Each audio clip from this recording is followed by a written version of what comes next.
Power goes out in the same way sleep comes, sudden, heavy, and absolute. When the building exhaled and every hallway sank into black, I learned how loud a heartbeat can be. Darkness steals faces, but it sharpens breath, footsteps, the small rearrangements of air you only notice when you're being watched. Tonight's stories come from people who were doing ordinary things, delivering a package, finishing late in an office, walking a warehouse, until the lights died and something else woke up. One of them told me, "When I stopped moving, the footsteps stopped too." Another watched an elevator arrive, doors parting over and over, as if an unseen passenger refused to exit. Listen carefully. In the dark, we are never as alone as we think, and what finds us doesn't always need light to see. I was 24, working late shifts as a delivery driver to make ends meet. Most nights blurred together, restaurants, apartments, quiet doorways, but that night still cuts clear in my memory. It was a rainy Thursday, the kind of rain that slicks every surface and makes neon signs look like they're bleeding. My last order was supposed to be simple: drop off food at an old apartment building on the edge of town. I remember thinking it would take 10 minutes at most. Instead, it turned into the longest half hour of my life. The building was older than it looked from the outside, at least 6 stories high, narrow hallways, and stairwells that smelt like damp wood. I parked my scooter under a broken streetlight and carried the bag of food to the entrance. The lobby had fluorescent bulbs that hummed with a sickly yellow glow, flickering like they were one breath away from dying. An older tenant held the door for me, then shuffled off, leaving me alone with the faint echo of my footsteps. I pressed the elevator button, but the panel was dead. No lights, no response. I sighed and started climbing the stairs. By the 3rd floor, I noticed how the hallway lights buzzed, then dimmed, as if the whole building were breathing in sync. On the 4th, the air felt colder, damp in a way that seeped into my shirt. I told myself old buildings were like that, pipes sweating behind the walls. When I reached the 5th floor, every light went out at once. The sound was like someone pulling a cord, an abrupt click, and then nothing. The silence that followed was so total I could hear my own pulse. I stood still, waiting for the emergency lights, but none came. My phone flashlight was weak, its beam barely stretching past a few feet, and the battery icon glowed red at 5%. I told myself to keep calm. All I had to do was deliver the food, get my tip, and leave. That was when I heard it, footsteps. At first I thought it was an echo of my own, but the timing was wrong. My steps were uneven, cautious. The ones I heard were steady, deliberate, and always a half beat behind mine. I froze. The footsteps stopped. I took one more step, slow and careful. The other steps returned, one pace behind me, as if someone was mimicking my rhythm with the patience of a predator. The hallway stretched into darkness on both sides. I called out, "Hello? Anybody there?" My voice came back flat, swallowed by the walls. No answer. I tightened my grip on the delivery bag, suddenly aware of how useless it was as a weapon. I kept walking, faster this time. The footsteps followed, never hurrying, never falling behind. Just there, close enough that I could almost feel the air shift. By the time I reached the door number I was looking for, my chest felt tight. I knocked once, twice. No response. The footsteps had stopped again, as if whoever it was stood directly behind me, waiting. I turned quickly, swinging my phone's light down the corridor. The beam lit nothing but peeling wallpaper and closed doors. My throat went dry. The silence pressed in on me. I knocked louder on the door, almost begging for someone to answer.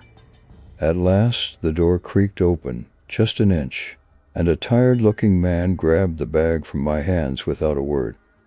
The transaction should have been a relief. But when the door slammed shut, I realized I was still alone in the hallway, and the footsteps had started again. I didn't wait. I bolted for the stairs, my shoes slapping against the old linoleum.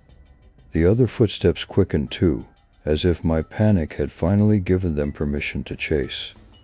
I raced down flight after flight, the dim glow of the exit sign my only compass. On the second floor, my phone slipped from my hand and clattered on the steps.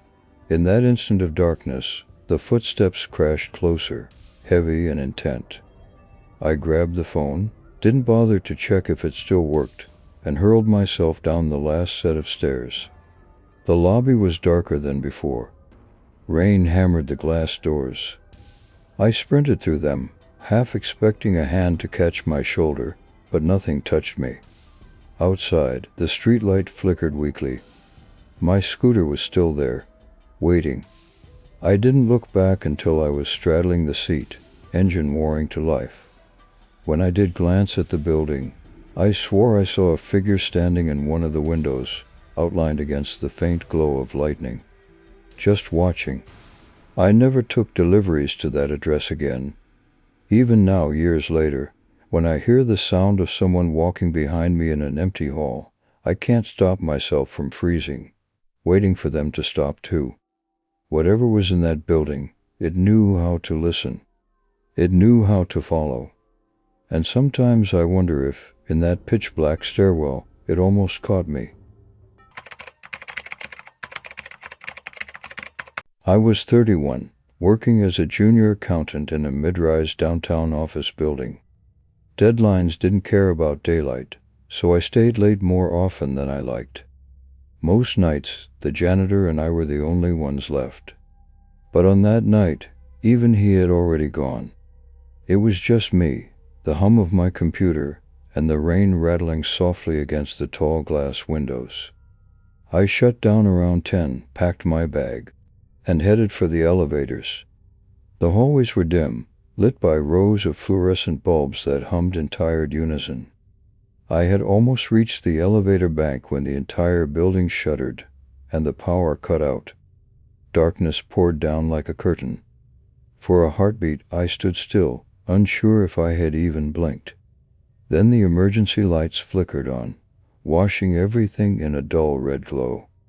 I exhaled, relieved. My phone buzzed once with a low battery warning, and I cursed myself for not charging it earlier. Still, I knew the stairwells were open, so I turned toward them. That was when I heard the faint ding of the elevator. I froze. The elevators shouldn't have been working. The power was out. Yet, in the dim red light, one of the elevator doors slid open, smooth as ever. The inside was brighter than the hallway, lit from somewhere I couldn't see. I took a cautious step forward, convinced it was just some backup generator. But then I noticed something that stiffened every muscle in my body. There was someone inside. At least, that's what my eyes told me. A figure stood at the back of the tab, shadowed but distinct, completely still. I thought it might be a reflection at first, but the glass of the building offered no angle. The shape didn't move, didn't acknowledge me, just stood there, waiting. My heart pressed against my ribs. I whispered to Shaky, "Hello?" But no answer came. The doors began to close, then stopped halfway, then opened again, as if inviting me in. The figure never moved. I told myself it had to be another employee, someone trapped just like me. I even raised a hand in a nervous wave. Still nothing. Just silence, broken only by the sound of the rain outside. I decided to take the stairs. But when I turned, another elevator down the hall dinned and opened. Empty. Then another. One by one, the elevators began to cycle, their doors opening into the red-lit hall. Some were empty. Some were not. In at least two of them, I could see figures, blurry, unmoving silhouettes that seemed to fade when I tried to focus. My breath shortened. The hallway suddenly felt endless, lined with open mouths of metal, each waiting for me to step closer. I backed toward the stairwell door, fumbling for the handle. My palm was slick with sweat. Just as I gripped the bar, I heard a sound behind me, a soft shuffle of feet on tile. I turned back. All the elevators had closed, except for the first one. Its doors stood wide open. The cab was empty now. I wanted to believe I had imagined it all. That stress and fatigue had made shadows into people. But then I saw the mirrored panel inside the elevator. In the glass, I could clearly make out a shape. Tall, rigid, standing right where the figure had been moments earlier. My chest locked tight. There was nothing physically inside that cab, yet the reflection remained, sharp and undeniable. I didn't wait for the doors to close again. I yanked open the stairwell and bolted down, taking 2 steps at a time. My footsteps echoed, chased by the metallic groan of machinery above me. Halfway down, I dared a glance up the stairwell. The emergency lights flickered once, and in that brief dark gap, I thought I saw another shadow moving down toward me. When the lights returned, the stairwell was empty. I didn't stop until I hit the lobby. The glass doors reflected my pale face back at me, and for a moment I thought I saw someone standing over my shoulder. I spun around. No one was there. I ran into the street, the rain soaking me instantly, and didn't look back. Since then, I can't ride an elevator without watching the mirrors. They always show more than they should.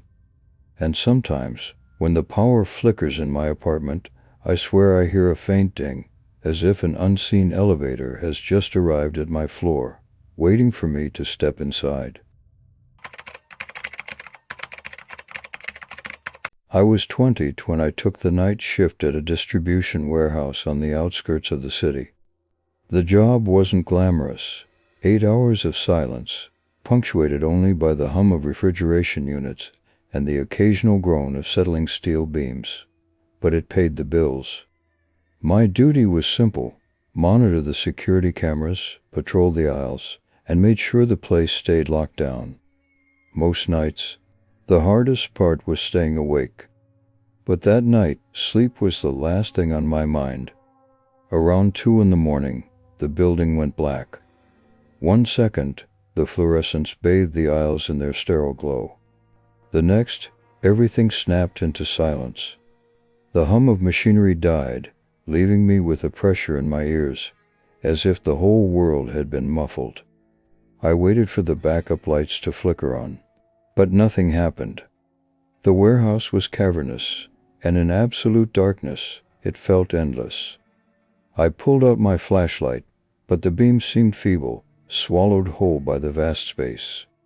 I told myself it was just a grid failure. These things happened. I began my patrol anyway, shining the light down row after row of stacked pallets. Shadows lunged at me from every angle, tall and sharp, as if the shelves themselves were leaning in. I whispered under my breath to calm myself, the sound of my own voice reminding me I was still there, still real. That was when I noticed something that should have been impossible. Far down the central aisle, a faint light flickered. Not the weak red of emergency bulbs, but the unmistakable glow of a flashlight. It bobbed gently, moving between shelves as though carried by someone. My throat tightened. No one else was supposed to be there. I was the only guard on duty, and the building had been locked since 10. Yet the light moved with a slow, deliberate rhythm, tracing the path of someone who knew their way around. I called out, "Who's there?" My voice carried, thin and fragile, swallowed quickly by the cavernous dark. The light ahead paused. For a moment, it hung perfectly still, like an eye fixing on me. Then, without warning, it darted sideways into another row, disappearing between the stacks. The silence that followed was worse than the sight itself. I could feel the weight of the empty aisles pressing in, the certainty that whatever was holding that light now knew where I stood.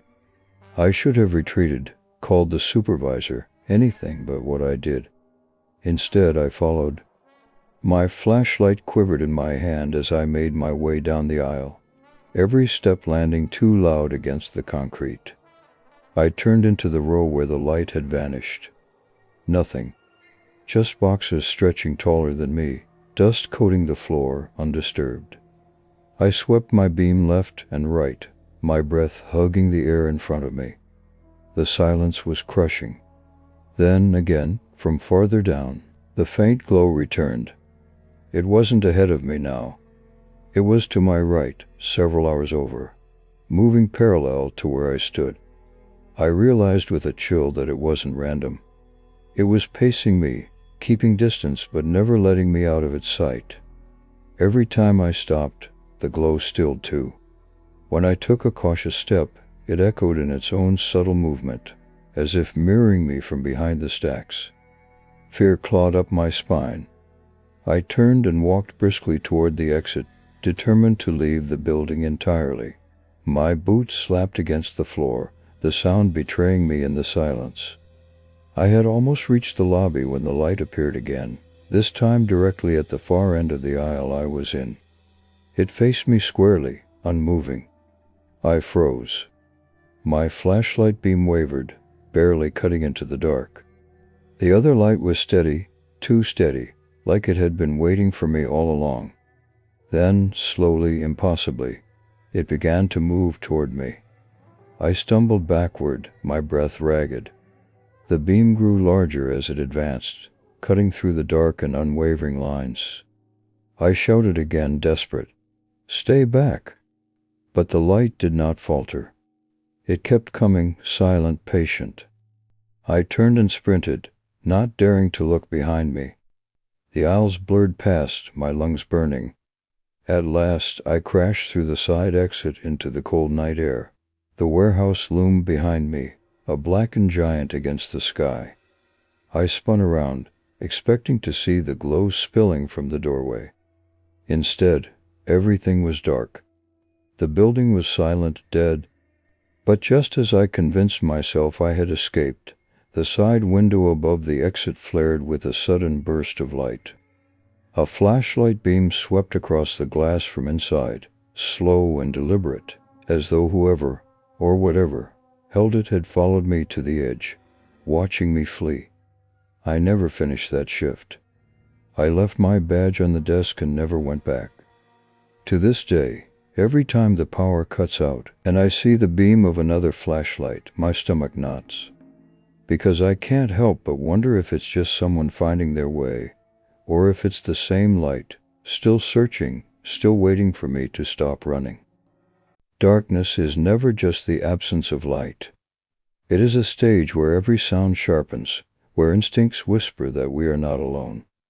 A delivery driver, an office worker, a warehouse guard, 3 ordinary people who discovered that when the lights die, something else awakens. Footsteps that stop when you stop. Reflections that shouldn't exist. A beam of light that has no source. These stories leave us with one truth. In the dark, we are always being watched, even if we cannot see by whom. If you've ever felt that same weight of eyes in the shadows, share your story below. And if the power goes out tonight, listen closely to what follows in the silence. You may not be as alone as you think.